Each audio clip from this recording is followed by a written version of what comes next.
The sound? I'll never forget that sound. It wasn't just the crack of splintering wood, though that was loud enough to echo off the old courthouse walls. It was a sickening, final sound, the sound of a spine breaking. To me, in that moment, it was the most beautiful sound in the world. It was the sound of reason, cold and hard and undeniable, triumphing over superstition. With a face twisted by a contempt I had nurtured for decades, I had heaved that heavy oak cross above my head, ignoring the collective gasp from the townsfolk gathered on the lawn for their annual Easter sunrise service. I saw my sister Eleanor's face, pale and horrified. I saw Pastor John's mouth fall open. I didn't care. "This is what I think of your fairy tales," I roared, and with all the strength my 62-year-old body could muster, I brought it crashing down onto the cold stone steps. That man, filled with such righteous intellectual fury, that was me. My name is Richard, and for most of my life I was a warrior in a war only I seemed to be fighting. If this story has already gripped you, if you've ever felt that kind of anger or even a shred of that certainty, then please take a moment to subscribe to this channel and ring that notification bell. It would mean the world to me. And while you're at it, drop a comment below and let me know where you're watching from. I truly want to know how far this story can reach. I wasn't born a monster. I was born in a small town in the Midwest, the kind of place where church bells on Sunday morning are as reliable as the sunrise. I was a quiet, bookish boy. My sister, Eleanor, 2 years my junior, was the light of our family. She had a simple, unwavering faith from the moment she could talk. She saw wonder everywhere. I saw questions. I saw inconsistencies. Our parents were good people, church-going folks, but they weren't theologians. They believed because it was what you did. For Eleanor, that was enough. For me, it was an insult to my intelligence. I went from a questioning child to a skeptical teenager, and by the time I entered college to study philosophy, I was a full-blown militant atheist. I didn't just disbelieve, I saw belief as a poison. A mental virus that stunted intellectual growth and kept humanity in a state of perpetual childhood, always looking for a father figure in the sky to solve its problems. I became a professor, Dr. Richard Sterling. I was good at it. I could dismantle a student's lifelong faith in a single Socratic seminar. I saw it as a kindness, really. I was freeing them from their chains, opening their eyes to the beautiful, meaningless chaos of a universe without a creator. I wrote papers, debated pastors on local radio, and cultivated a reputation as the town's resident cynic. My pride was my intellect. My fortress was built of logic, its walls mortared with scorn for anyone who dared to believe in something that couldn't be proven in a laboratory or a logical proof. Eleanor, bless her heart, never gave up on me. She lived just a few blocks away, and she'd visit every week, bringing a casserole and a heart full of hope. Our conversations were always the same. She'd talk about her prayer group, about a sermon that moved her, and I would calmly, condescendingly explain to her the neurological and sociological origins of her spiritual experiences. I'd call her God, a cosmic tyrant, or an unnecessary hypothesis. She would just smile, a sad, patient smile, and say, "I'll keep praying for you, Richard." It infuriated me. Her faith was like a soft, yielding wall that my intellectual battering ram could never break. The annual Easter sunrise service was my personal Super Bowl of scorn. Every year the whole town would gather on the courthouse lawn. They'd set up this large, simple oak cross on the steps, and as the sun came up they'd sing their hymns. It represented everything I despised: public piety, unthinking tradition, the celebration of a myth I found utterly barbaric. For years I just stayed home and stewed in my own smug superiority. But this year was different. A deep, simmering anger that had been my constant companion for decades had finally boiled over.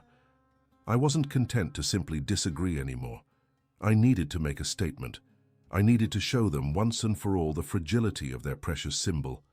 So, that morning, I walked from my house, through the quiet streets, and right into their gathering. I could feel their eyes on me. The music faltered. People shifted uncomfortably. I walked straight up the steps past a stunned Pastor John and grabbed the cross. It was heavier than I expected, solid, real. For a split second, a flicker of something, doubt, fear, shot through me. But I crushed it under the weight of my own certainty. I looked at Eleanor, her hands pressed to her mouth, her eyes pleading with me. That look, it was the final catalyst. It was the look of the deluded, pitying the enlightened. And I couldn't stand it. I hoisted it up, the rough wood digging into my hands, and I let my rage, my grief, and a lifetime of intellectual pride guide its descent.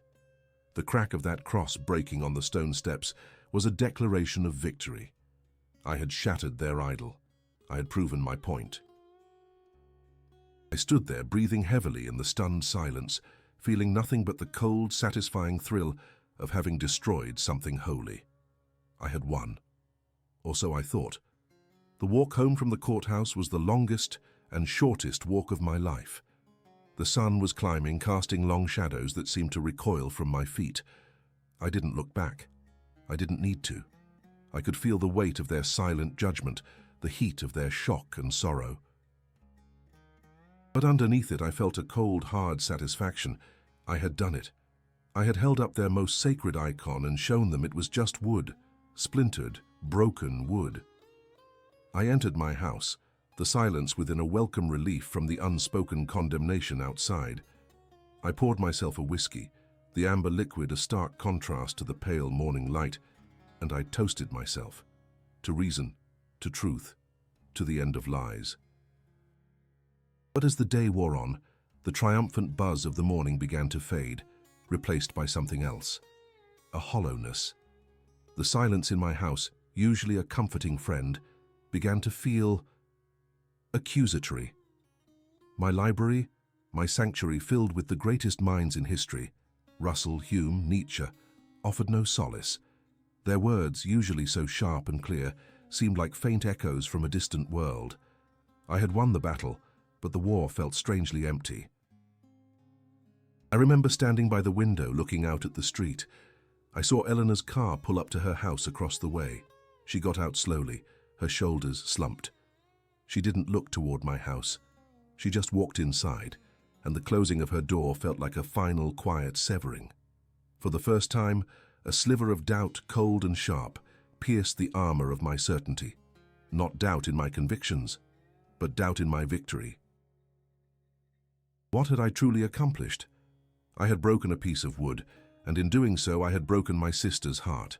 I had alienated the only person on earth who, despite everything, still loved me. The thought was unwelcome, and I pushed it away with a familiar surge of anger. She chose her phantom in the sky over her own brother. This was on her. I was right. I had to be. It happened late that afternoon. I was in my study trying to lose myself in a particularly dense passage of Kant when it began. A strange, shimmering curtain seemed to fall over my left eye. I blinked, rubbed my eyes, and dismissed it as fatigue. I was 62 after all. The body begins to protest. I stood up to get a glass of water, and that's when the world tilted on its axis. A sudden, violent wave of dizziness sent me stumbling into my bookshelf. Books cascaded to the floor. A sharp, metallic taste flooded my mouth, and a feeling like a lightning strike shot down the left side of my body. My arm went numb, a dead weight hanging uselessly at my side. My leg buckled. I crashed to the floor, my head striking the leg of my heavy oak desk with a dull, sickening thud. Panic, cold and absolute, seized me. I tried to push myself up, but my left arm wouldn't respond. It was as if it didn't belong to me anymore. I tried to call out, to shout for help, but the words were a garbled mess in my mouth. The connection between my brain and my tongue had been severed. My mind, my fortress, the one thing I had always trusted, was betraying me. It was a prison, and I was trapped inside, screaming without a voice. I could think. Oh, I could think with perfect, horrifying clarity. Cerebrovascular accident, my internal professor diagnosed. A stroke. The irony was almost laughable. Dr. Richard Sterling, the master of logic and rhetoric, reduced to a drooling, paralyzed heap on his study floor, surrounded by the very books that were supposed to hold all the answers. Lying there, with the scent of old paper and dust filling my nostrils, I tried to reason my way out of the terror. There is no soul, I told myself. This is merely a biological event, a clot of blood, a burst vessel. My consciousness is an electrochemical illusion that will soon cease to be. There is nothing to fear in oblivion, but it was no use. The words were hollow, empty shells against the tidal wave of primal fear, the fear of dying alone, the fear of being found days later, the fear of my last moments being this pathetic, undignified struggle on a dusty floor. I looked at the phone on my desk a mere 6 feet away, but it might as well have been on the moon. In my pride, I had built walls around my life, and now I was going to die inside them. All my intellectual certainty, all my smug atheism, it offered nothing. It was a philosophy for the lecture hall, not for the deathbed. In the face of my own mortality, it was as fragile and useless as that splintered wooden cross. There was just a terrifying, silent, empty void, and I was falling into it. Lying there in that deafening silence, I knew I was at the end of myself. If you've ever felt that kind of desperation, that feeling of hitting rock bottom, please let this story be a light for you. Hit that like button and make sure you're subscribed with notifications on, because what happened next, well, it changed everything. How long I lay there, I don't know. Time had lost its meaning. The world had shrunk to the patch of dusty floorboards beneath my cheek and the relentless thudding in my skull. My brilliant mind, my only god, was a cornered animal snarling in a cage of useless flesh. The fight was leaving me. The terror was giving way to a cold, grim resignation. This was it. The final, meaningless chapter. The electrochemical fizzle. I closed my eyes, not in peace, but in surrender to the great empty nothing I had so long preached. But nothing is not what I found. Instead of the black curtain of oblivion, there was a light. It didn't come from the window or the lamp. It bloomed from within the room itself, a soft golden luminescence that didn't illuminate objects, but seemed to be the very space between them. It was warm. It pushed back the cold that had been seeping into my bones. The agonizing pain in my head subsided. The paralysis in my limbs seemed a distant memory. I wasn't on the floor anymore. I don't know where I was, but I was whole, and I was not alone. There was a presence in the room with me. It wasn't a sound or a sight, not at first. It was a feeling of being utterly, completely known. Every proud, cynical thought I'd ever had, every cruel word I'd ever spoken, every secret shame I kept locked away, it was all laid bare. And yet there was no judgment in this knowing. There was no condemnation. There was only a profound, heart-shattering sadness. Not a sadness for my sins, but a sadness for the pain that had caused them. Then I saw him. He stood near the window, where the morning light would have been. He wasn't a robed figure from a Renaissance painting, or a glowing apparition from a Sunday school flannel graph.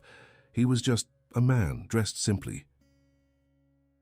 His face was etched with a sorrow that seemed to contain all the sorrows of the world, yet his eyes held a love so pure, so powerful, it felt like it could unmake and remake the universe.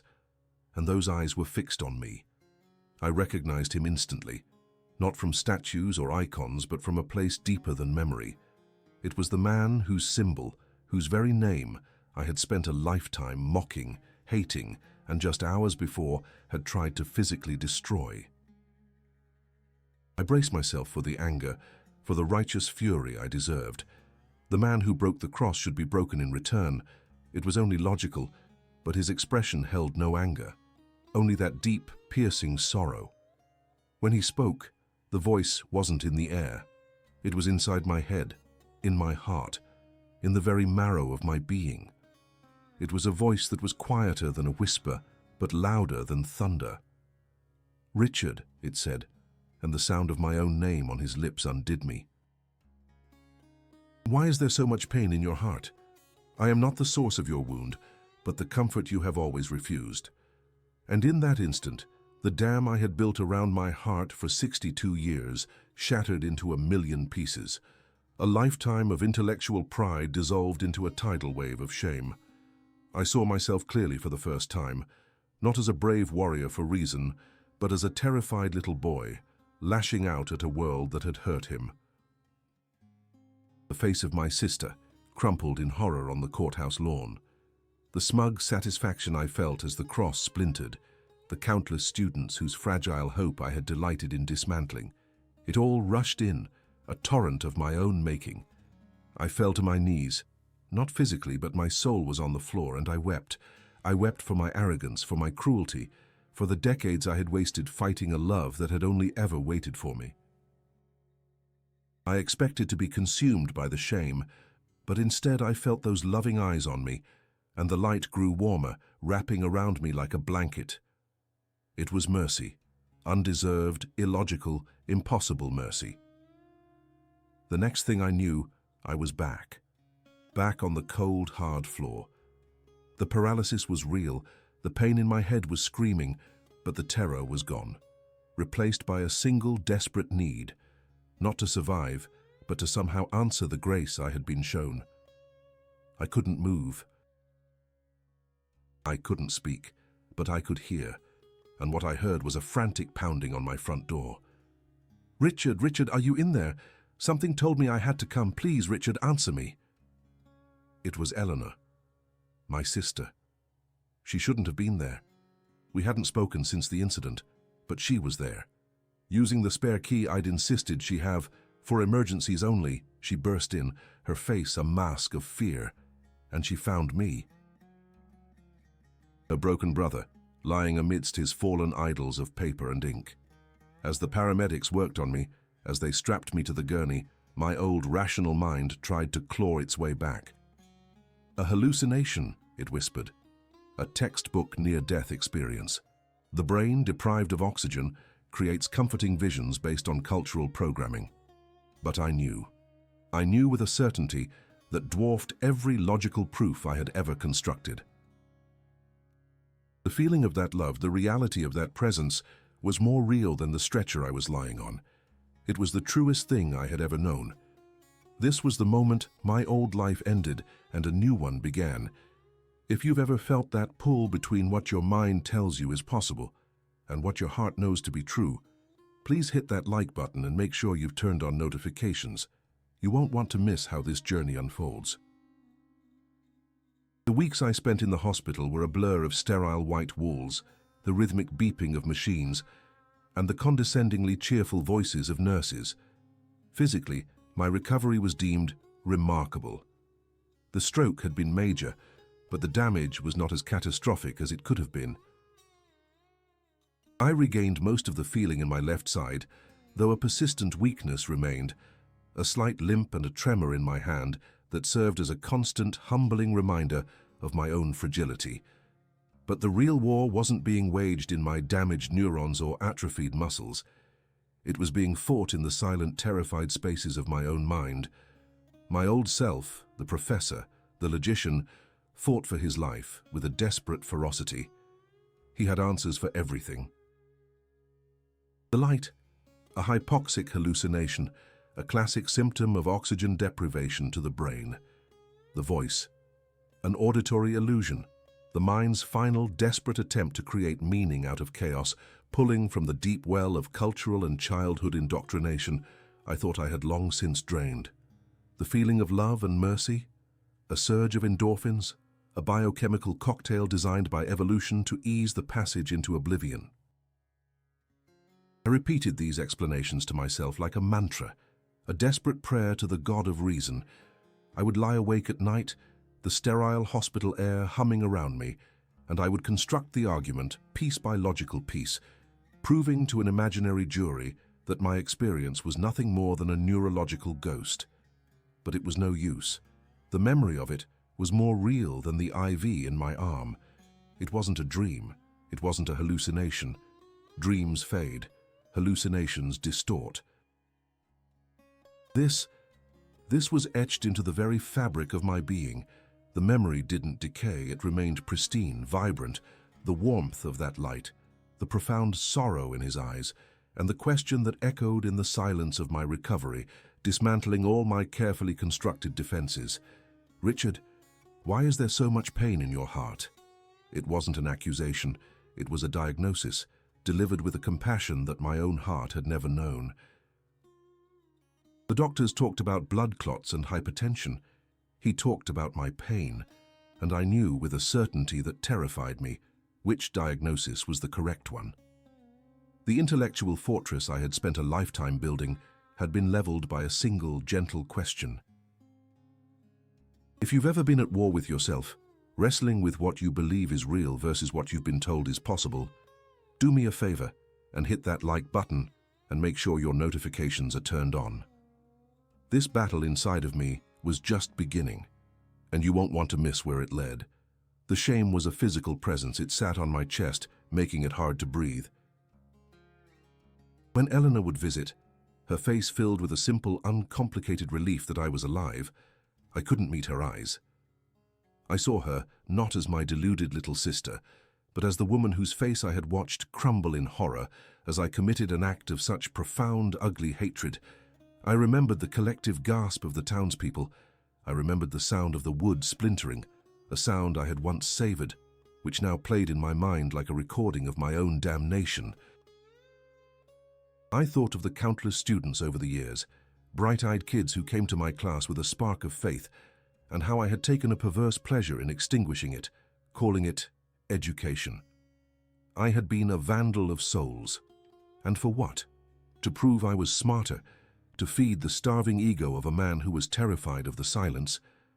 My entire life, my identity, had been built on a foundation of intellectual pride, and now I saw it for what it was, a pile of rubble.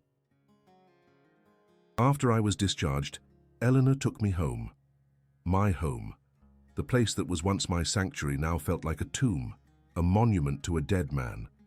The books on the shelves, my trusted friends and weapons, seemed to mock me with their silent, useless wisdom. I couldn't bear to be in there. A few days later, I found myself walking. My new limp was awkward, a slow, deliberate rhythm on the familiar pavement. I wasn't consciously going anywhere, but my feet seemed to have a destination of their own. I walked past the courthouse, averting my eyes from the stone steps, a hot flush of shame rising in my cheeks. And I kept walking until I found myself standing across the street from the First Presbyterian Church, Pastor John's church, their church. My heart was hammering.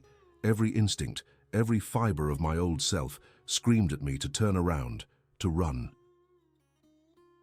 "What are you doing here, you fool? You're a hypocrite. You're a monster.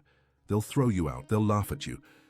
The battle inside my head was deafening, but underneath the noise, there was a quiet, persistent pull, a desperate, illogical hope. I waited until the street was empty, and then, feeling like a thief in the night, I crossed. The heavy oak doors were unlocked. My hand trembled as I reached for the cold brass handle. Pushing it open felt like pushing against the weight of my entire life.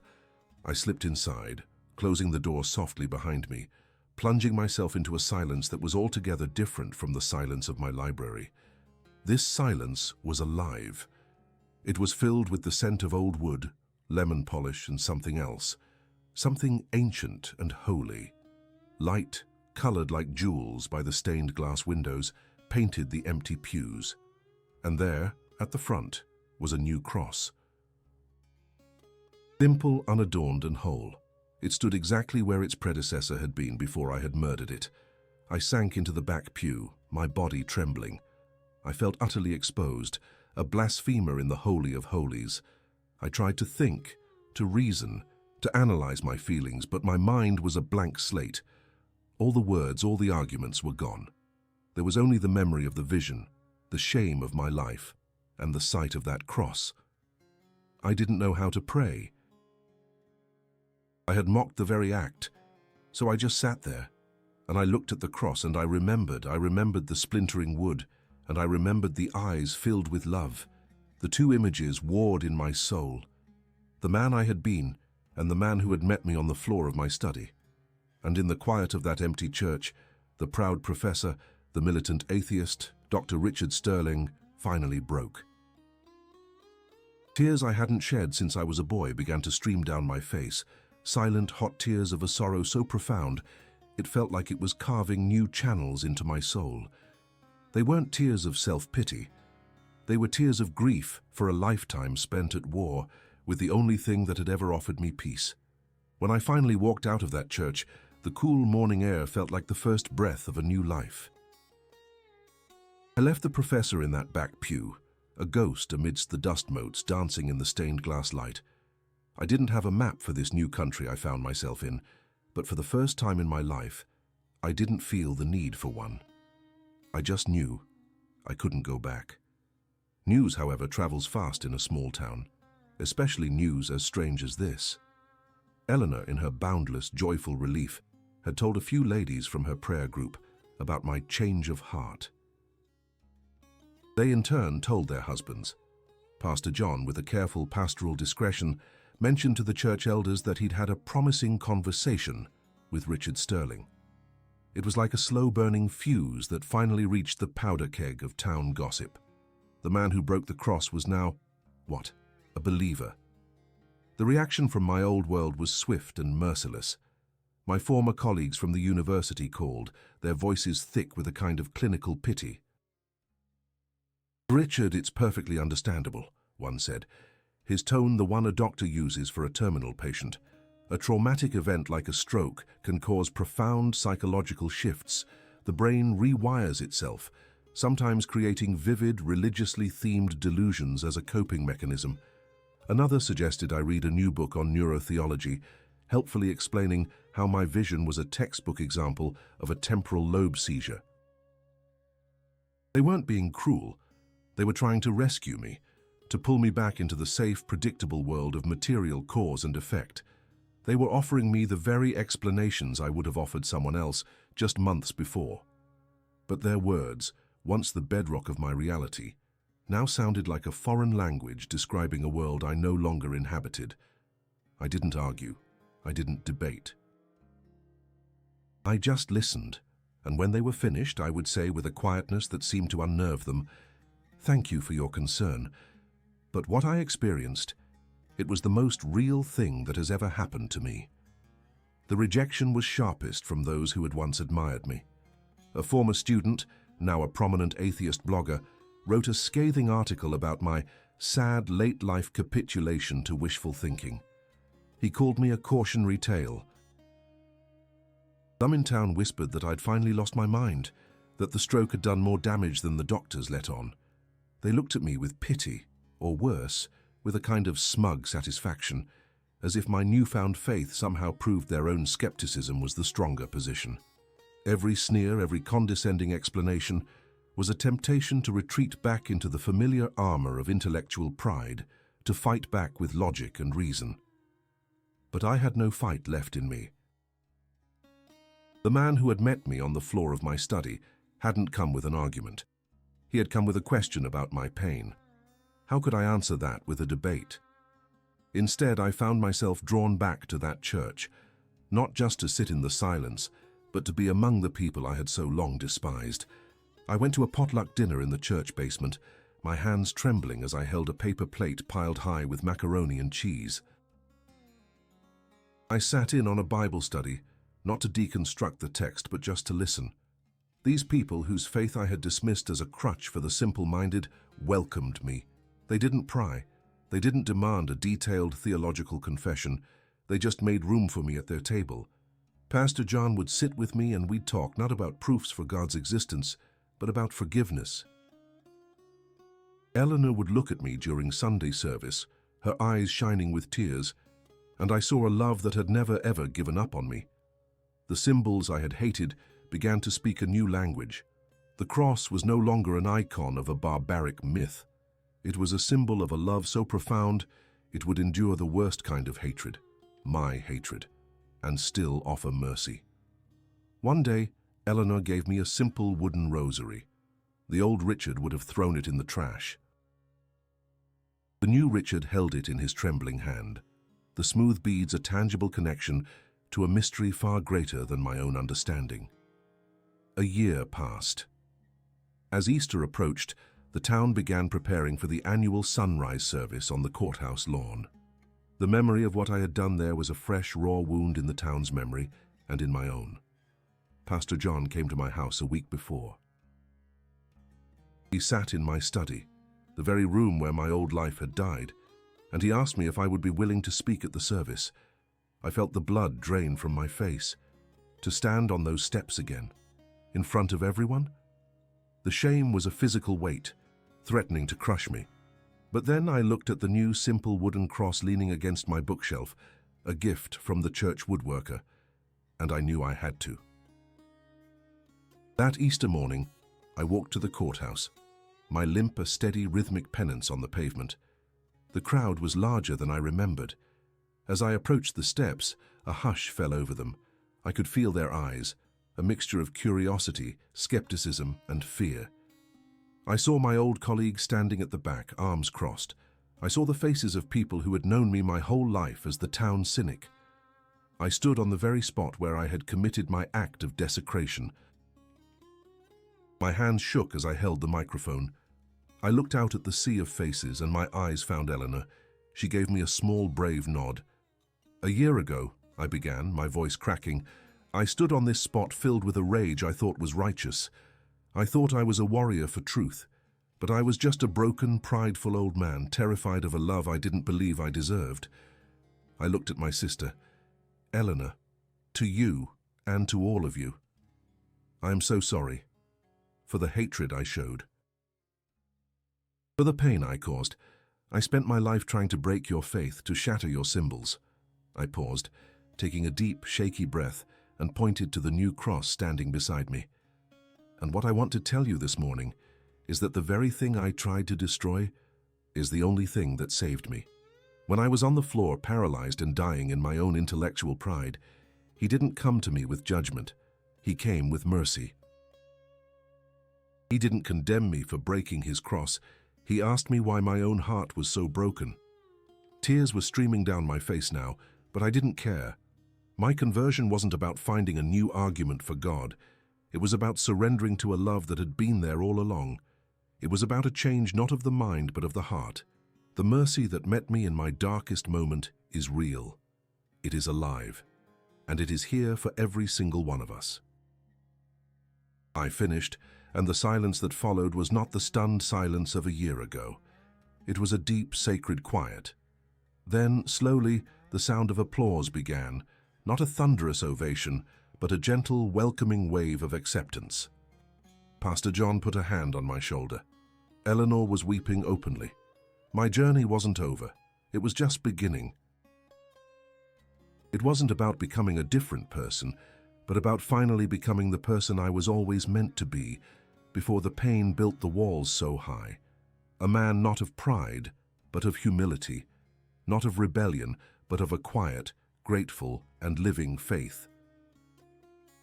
If this story has touched a part of your heart, if you believe in the power of a second chance and the reality of a love that can find us even in our darkest hour, please do me the honor of liking this video and subscribing to the channel.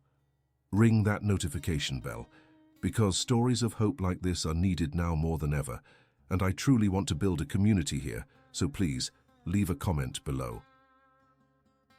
If you feel comfortable, just type Amen so I know this story reached you, or perhaps share a moment where you felt that same undeserved mercy in your own life. Thank you for listening.